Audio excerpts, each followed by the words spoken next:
तो हेलो दोस्तों, आज हम लोग हन्ना अरेंट के बारे में पढ़ेंगे। तो इनका टाइम पीरियड 1906 से 1975 के बीच में रहा है। बेसिकली ये मूलतः जर्मन यहूदी थी, जर्मन ज्यूइश थी। और जब होलोकॉस्ट हुआ हिटलर के नेतृत्व में जर्मनी में, तो अपनी जान बचाने के लिए यूएसए चली गई थी। तो ये बेसिकली एक परंपरावादी थिंकर है।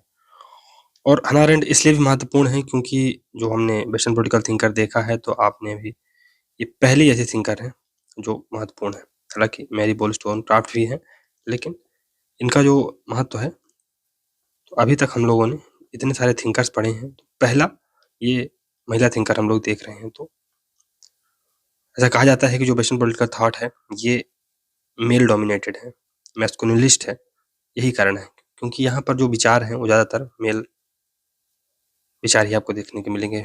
फीमेल का जो प्रतिनिधित्व है बहुत कम है। चलिए हन्ना अरेंट को पढ़ते हैं। हन्ना अरेंट का जन्म जर्मनी में हुआ था, लेकिन हिटलर व नाजीवादियों के यहूदी उत्पीड़न के बाद वे अमेरिका में बस गईं और वहीं की नागरिक बन गईं। हन्ना अरेंट के विचारों पर जर्मन अस्तित्ववादियों मार्टिनो हाइडेगर एवं कार्ल जस्पर्स के विचारों का प्रभाव है। हन्ना अरेंट ने अमेरिका के प्रिंसटन, शिकागो आदि विश्वविद्यालयों में अध्ययन अध्यापन का कार्य किया। शिकागो विश्वविद्यालय के प्रोफेसर लियो स्ट्रॉस, मॉर्गेनथाउ, ऑर्डिन से उनके घनिष्ठ संबंध थे। हन्ना अरेंट की कृतियां हैं द ओरिजिन ऑफ टोटलिटेरियनिज्म 1958 में आती है। द ह्यूमन कंडीशन 1958 में आती है। ऑन ह्यूमन कंडीशन या human condition between past and future ये 1961 में बुक आती है। हन्ना अरेंट ने अपनी इस पुस्तक में स्वतंत्रता को अधिक महत्व दिया है। स्वतंत्रता को, इसमें वह लिखती हैं कि राजनीति का अस्तित्व स्वतंत्रता के लिए है।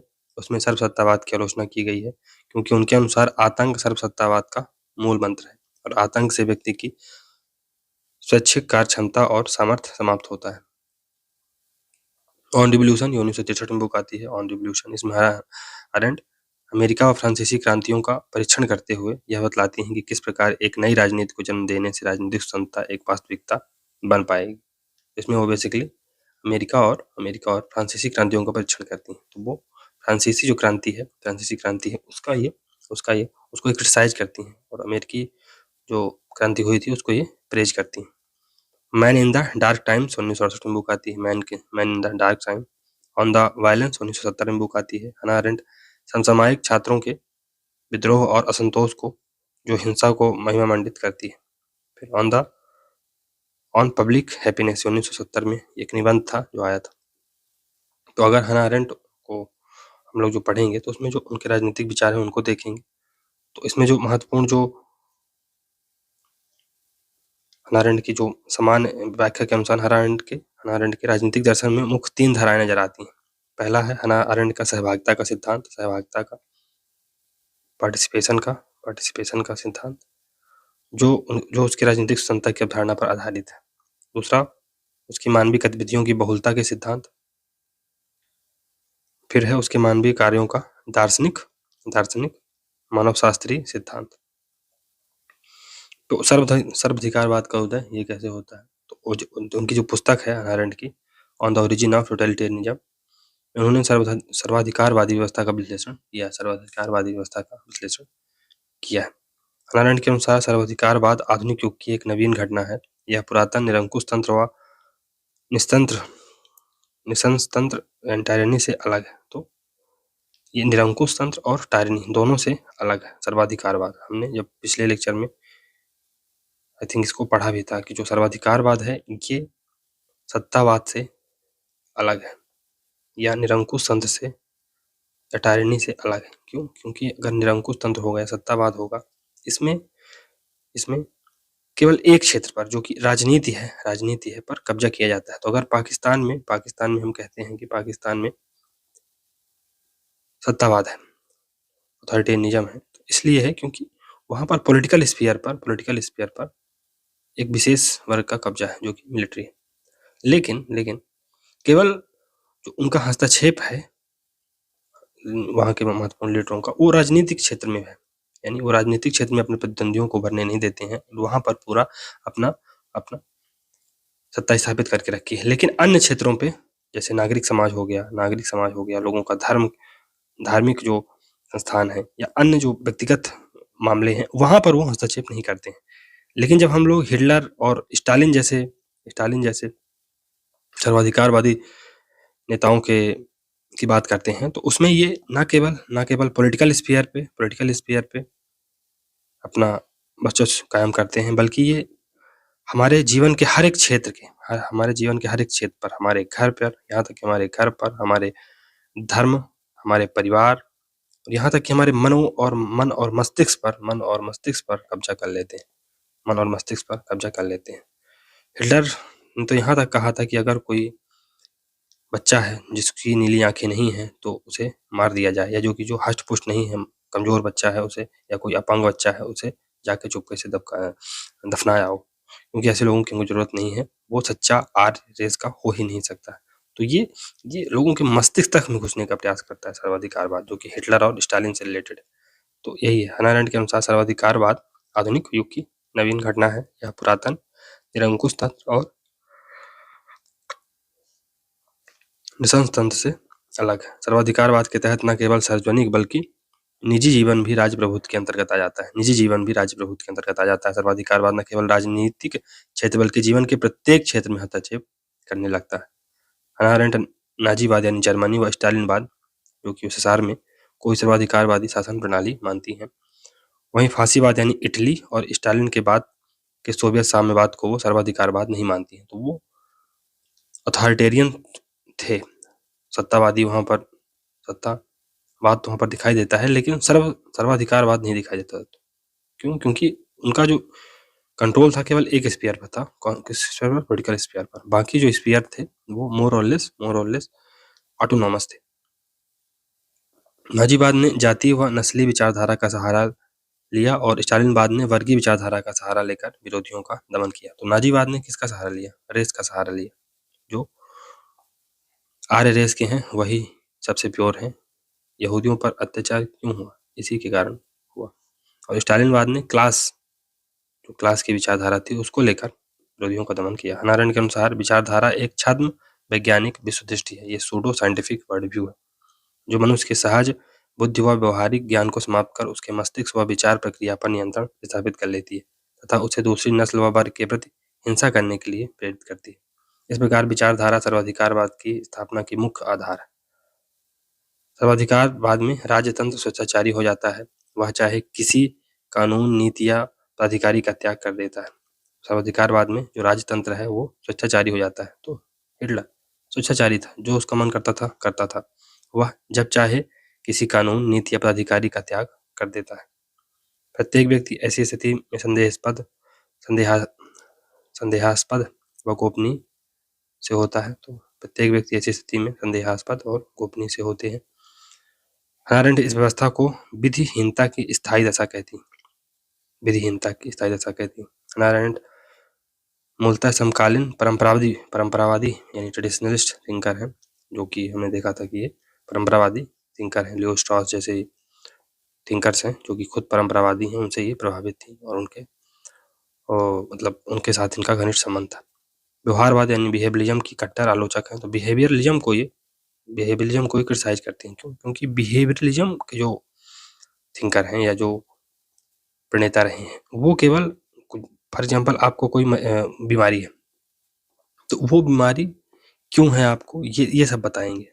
आप उसको बीमारी को पूरा एक्सप्लेन कर दें कि बीमारी कैसे होती है, वो बीमारी को एक्सप्लेन करेंगे, लेकिन उसका सोल्यूशन नहीं बताएंगे। अगर कोई बीमारी है तो उसको कैसे खत्म किया जाए, उसकी दवाई नहीं बताएंगे, केवल बीमारी के बारे में बताएंगे बिहेवियरलिस्ट। तो बिहेवियरलिस्ट ये बता देंगे कि सर्वाधिकारवाद क्या है, कैसे आया, क्यों आया, कहाँ से आया, सब बता देंगे, और लेकिन उसका हटाने का सोल्यूशन नहीं बताएंगे। तो इसीलिए उसका विरोध करते हैं। जब आपके पास सोल्यूशन है ही नहीं तो क्या मतलब आपकी विचारधाराओं का या आपका। हannah arendt व्यवहारवाद की आलोचना इसलिए करते हैं क्योंकि व्यवहारवाद आत्मनिष्ठता यानी ऑब्जेक्टिविटी पर फोकस करता है, जबकि जो चीजें हैं मानव समाज में वो ऑब्जेक्टिव नहीं सब्जेक्टिव होती। चीजें हमने कहा था ना कि घाट घाट में पानी बदले, है ना। तो भारत की तो यही व्यवस्था है कि घाट घाट में यहाँ पानी बदलता है और कोस कोस में यहाँ पर भाषाएं बदल जाती हैं। तो आत्मनिष्ठता की तो आप बात ही नहीं कर सकते, ऑब्जेक्टिविटी की तो आप बात ही नहीं कर सकते। हर चीज सब्जेक्टिव। मूल्यों, भावनाओं को अपने अध्ययन में स्थान नहीं देते हैं। व्यवहारवादी विषय को विज्ञान बनाने के लिए वस्तुनिष्ठ व मूल्य निरपेक्षता को ज्यादा महत्वपूर्ण मानते हैं। व्यवहारवाद मशीनी कुशलता का प्रेरक है जो सर्वाधिकारवाद की ओर ले जाता है। तो व्यवहारवाद क्या है? मशीनी कुशलता का प्रेरक है जो सर्वाधिकारवाद की ओर ले जाता है। केवल एक जो व्यक्ति है वो केवल उसको मशीन मान लिया जाता है और मशीन क्या है? एक ही व्यक्ति का राज होगा। तो हन्ना अरेंट के समता संबंधी विचार उनको देख लेते हैं। उनकी पुस्तक द ह्यूमन कंडीशन जो कि 1958 में आती है में अपने समता संबंधी विचार को प्रकट करती हैं। हन्ना अरेंट समाज व उसकी गतिविधियों को दो भागों में बांटती हैं, एक सार्वजनिक जगत, दूसरा निजी जगत। तो जो पब्लिक स्फीयर है और प्राइवेट स्फीयर है, ये जो विचारधारा है या जो कैटेगराइजेशन है, ये हमने सबसे पहले कहाँ पढ़ा था? अरस्तू में पढ़ा। और पब्लिक स्फीयर है, इसको केवल अरस्तू क्या मानता है कि यहाँ पर कौन भाग लेगा? जो स्वतंत्र इंडिविजुअल होंगे, स्वतंत्र आदमी होंगे, वही इसमें भाग लेंगे। और जो महिलाएं हैं वो उनका जो काम है केवल प्राइवेट या घरेलू स्फीयर पे उनका प्राइवेट स्फीयर पर उनका दखल रहेगा और पब्लिक स्फीयर पर वो दखल नहीं करेंगी। आगे चल के हम देखेंगे जब हम लोग फेमिनिज्म के बारे में पढ़ेंगे तो वो भी जो ये कैटेगराइजेशन है प्राइवेट और पब्लिक का अरस्तू के, इसको जो रेडिकल फेमिनिस्ट बहुत ज़्यादा क्रिटिसाइज भी करती हैं। तो वो तो बात की बात है, लेकिन ये पब्लिक और प्राइवेट का जो कैटेगराइजेशन है ये हमको अरस्तू से देखने को मिलता है। तो जो हन्ना अरेंट हैं उन्होंने भी समाज व उसकी गतिविधियों को दो भागों में बांटा है, एक सार्वजनिक जगत, दूसरा निजी जगत। सार्वजनिक जगत इसका संबंध राजनीति से है, यही पॉलिटिकल पार्टिसिपेशन से है। निजी जगत इसका संबंध पारिवारिक व आर्थिक मामलों से है। तो हन्ना अरेंट के अनुसार यूनानी नगर राज्य आदर्श राज्य थे क्योंकि वहाँ सार्वजनिक व निजी जगत अलग अलग थे। लोगों के जीवन में राजनीतिक जीवन की प्रधानता थी। इसके तहत वे सार्वजनिक कार्यों व सामुदायिक गतिविधियों में बढ़ चढ़ कर हिस्सा लेते थे। वे आर्थिक मामलों को राजनीतिक मामलों से अलग रखते थे। तो वो आर्थिक मामलों को, जब जो यूनानी राज्य थे वो आर्थिक मामलों को राजनीतिक मामलों से अलग रखते थे। इसका मतलब क्या है कि वो राजनीति को दिलो जान से करते थे, राजनीति को दिल से करते थे, राजनीति को एथिक्स के बेस पे करते थे। राजनीति को वो एज अ प्रोफेशन नहीं बल्कि प्रोफेशनली करते थे। वो प्रोफेशन की तरह राजनीति को नहीं करते थे, यानी कि उनके मन में कुल मिला के कोई द्वेष भावना नहीं रहती थी या कुछ ऐसा नहीं रहता था कि मैं राजनीति का फायदा लेके अपने आर्थिक जो मेरी समृद्धि है उसको बढ़ा लूँ। आर्थिक समृद्धि को अपनी जो अर्थव्यवस्था है या अपनी जो इकोनॉमिक जो उनका स्टेटस है उसको वो उनकी जो राजनीति है वो प्रभावित नहीं करती है। लेकिन वर्तमान में क्या है? राजनीति, जो व्यक्ति राजनीति में आ जाता है उसकी आर्थिक जो स्थिति है वो अपने आप मजबूत हो जाती है। लेकिन हन्ना अरेंट का कहना है कि आर्थिक जो गतिविधि है वो अपने आप में अलग है, जो राजनीतिक जो गतिविधि है वो अपने आप में अलग है। तो हन्ना अरेंट कहती हैं जो ज्यूस थे जिन्होंने केवल आर्थिक स्थिति पर ज़्यादा ध्यान दिया, इन्होंने राजनीति में पॉलिटिकल पार्टिसिपेशन ही नहीं किया। अगर काश इन्होंने पॉलिटिकल पार्टिसिपेशन किया होता तो ये भी जब हिटलर जैसे जो राजनेता थे उभर रहे थे तो इनका ये विरोध कर पाते। लेकिन ये बिजी कहाँ थे? अपनी जो इकोनॉमिक एक्टिविटी है उसको बढ़ाने में। इसका उन्हें दुष्परिणाम बाद में भोगना पड़ा। जबकि आधुनिक राज्य में सार्वजनिक व निजी जीवन आपस में मिल जाते हैं। राजनीतिक गतिविधियां मूलतः आर्थिक प्रशासन में बदल जाती हैं। परिणाम स्वरूप नागरिक सिर्फ उत्पादन व उपभोग के बारे में ही सोचते हैं। तो ज्यूस थे वो केवल उत्पादन और उपभोग के बारे में ही सोच रहे थे। आधुनिक राज्य में उपभोक्तावादी जनपुंज समाज यानी मास सोसाइटी पैदा हो गई। इस कारण लोगों की स्वतंत्र विचार शक्ति समाप्त हो गई। उनकी विचार प्रक्रिया पर सिर्फ भौतिकवादी संसाधन और भोगवादी हावी हो गया। हन्ना अरेंट के अनुसार मनुष्य 3 प्रकार की गतिविधियां करता है। एक तो श्रम लेबर करता है, दूसरा वर्क करता है और तीसरा एक्शन करता है। एक्शन ये हाईएस्ट एक्टिविटी है। एक्शन क्या है? जब हम लोग पॉलिटिकल पार्टिसिपेशन करते हैं तब ऐसी एक्टिविटी को जिसमें हम राजनीति में अपनी सहभागिता लेते हैं, ऐसी एक्टिविटी को ऐसे काम को हन्ना अरेंट एक्शन बोलती है। तो इसको कैटेगराइजेशन को देखते हैं। जो श्रम है, लेबर है, तो यह सबसे निम्न स्तर का काम है क्योंकि इसके तहत मनुष्य अपने भौतिक जीवन की आवश्यकताएं पूरी करने के लिए कार्य करता है, भोगवादी सुख सुविधाओं को जुटाता है। तो अगर आप लेबर क्या होगा? जैसे आप कोई नौकरी कर रहे हैं, व्यापार कर रहे हैं, जो आपकी आर्थिक या कि जो आपकी भौतिक जो आवश्यकताएं हैं उनको पूरा करने के लिए जो आप काम करते हैं, चाहे वो काम कुछ भी हो, वो क्या है? वो लेबर है। वर्क क्या है? यह मध्यम स्तरीय गतिविधि है। इसमें शिल्पकारों, कलाकारों की गतिविधियाँ आती हैं, जो स्थायी महत्व की वस्तुएँ बनाकर सभ्यता के निर्माण में योगदान देते हैं। तो अगर आप आर्टिस्ट हैं, आप कलाकार हैं, आप शिल्पकार हैं, जिससे कि ऐसी चीज़ें आप बना रहे हैं जो स्थायी होंगी और आप इस प्रकार अब जो जगत है या जो विश्व है उस पे अपना योगदान दे रहे हैं, तो ये मिडिल काइंड ऑफ एक्टिविटी होगी, ये मध्यम स्तरीय कार्य होगा। एक्शन या कार्यवाही या सर्वोच्च गतिविधि है। इसके तहत जो समान नागरिक हैं वो सार्वजनिक पारस्परिक क्रिया यानी पब्लिक इंटरेक्शन करते हैं, कुल मिला के पॉलिटिकल पार्टिसिपेशन करते हैं। यह राजनीति का विषय है। हन्ना अरेंट का प्रसिद्ध कथन है कि राजनीति एक सार्वजनिक गतिविधि है। जो पॉलिटिक्स है एक पब्लिक स्फीयर की एक्टिविटी है। इसमें प्रत्येक नागरिक कुछ न कुछ कहने व करने को स्वतंत्र होता है। यह विचार क्षमता का क्षेत्र है, यही सार्वजनिक जगत है, पब्लिक रियल्म है। वह मानती है कि राजनीति एक स्वायत्त क्षेत्र है। इसमें कार्य करना व्यक्ति की स्वतंत्रता का अंतर्निहित भाव है और जो साधन के रूप में काम में नहीं लेना चाहिए, अपितु वह स्वयं अपने आप में एक साध्य है। तो पॉलिटिकल पार्टिसिपेशन कोई साधन नहीं है जिसके माध्यम से आप कुछ अचीव करें किसी भी साध्य को। ये अपने आप में एक साध्य है। पॉलिटिकल पार्टिसिपेशन अपने आप में एक साध्य है। हन्ना अरेंट के अनुसार राजनीतिक क्षेत्र वह क्षेत्र है जिसमें प्रत्येक नागरिक राजनीतिक शक्ति का सहभागी बन सके और वह किसी भी तरीके से किसी दूसरे उद्देश्य के आधिपत्य में ना रहे। वह सार्वजनिक क्षेत्र में नागरिकों के सक्रिय सहभागिता की पक्षधर है। हन्ना अरेंट का मानना है कि कार्यवाही का सर्वोत्तम रूप यूनानी पोलिस नगर राज्य में देखने को मिलता है। वहाँ कर्म व चिंतन, काम व अवकाश में आदर्श सामंजस्य था। वहाँ सही रूप से प्रैक्सिस का सिद्धांत लागू होता था। तो प्रैक्सिस का सिद्धांत हमने बहुत बार पढ़ा। जब हम लोगों ने अरस्तू को पढ़ा था तब भी हमने देखा था कि उसने नॉलेज को 3 भागों में बाँटा था, थ्योरिया, पोएसिस और प्रैक्सिस। प्रैक्सिस बेसिकली क्या होता है आप जानते ही होंगे कि जब हम लोग थ्योरी को प्रैक्टिस में बदल देते हैं या एक्शन में ला देते हैं तो वही प्रैक्सिस कहलाता है। इसका प्रयोग आगे चल के हम देखते हैं कि मार्क्स ने भी किया था। जब वो कहता है कि philosopher till now have only explained the word, the fact is you have to change the word. कि फिलॉसफर्स ने अभी तक केवल इस संसार की व्याख्या की है, मैटर क्या है कि आप उसको चेंज करिए तब तो कोई निकलेगा। रोमन काल में भी सत्ता, अथॉरिटी, धर्म यानी रिलीजन और परंपराओं का एक सामाजिक राजनीतिक मिश्रण था। त्रयी के इस मिश्रण में सार्वजनिक गतिविधियों का महत्वपूर्ण स्थान था। इस त्रयी को मार्टिन लूथर, धर्म सुधारक, हॉब्स जैसे भौतिकतावादियों ने तोड़ दिया, जिसे फिर मार्क्स ने जोड़ा। आर्थिक व वैज्ञानिक प्रगति, भौतिकवाद व उपभोक्तावाद के कारण मौलिक चिंतन मनन वाला दर्शन समाप्त हो गया। विचार स्वतंत्रता लुप्त हो गई, सार्वजनिक भागीदारी कम हो गई। लोग कार्यवाही, एक्शन की बजाय श्रम व कृतवर्क के स्तर पर जी रहे हैं। तो अब लोग एक्शन नहीं कर रहे हैं, यानी पॉलिटिकल पार्टिसिपेशन नहीं कर रहे हैं। जब हन्ना अरेंट कहती हैं कि लोग पॉलिटिकल पार्टिसिपेशन नहीं कर रहे हैं, इसका मतलब क्या है?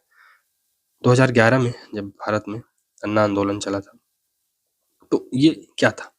ये लोगों ने अन्ना हजारे के नेतृत्व में सार्वजनिक गतिविधि की थी, पॉलिटिकल पार्टिसिपेशन किया था। लेकिन अब लोग क्या कर रहे हैं?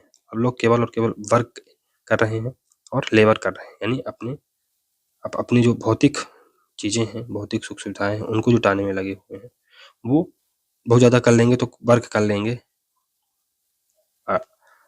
आर्टिस्टिक अपनी जो गतिविधि है उसको कर लेंगे, एक्शन तो कर नहीं रहे, पॉलिटिकल पार्टिसिपेशन नहीं कर रहे हैं। जो किसान आंदोलन होते हैं, तो ये एक प्रकार का क्या है? पॉलिटिकल पार्टिसिपेशन है, ये एक प्रकार का एक्शन है।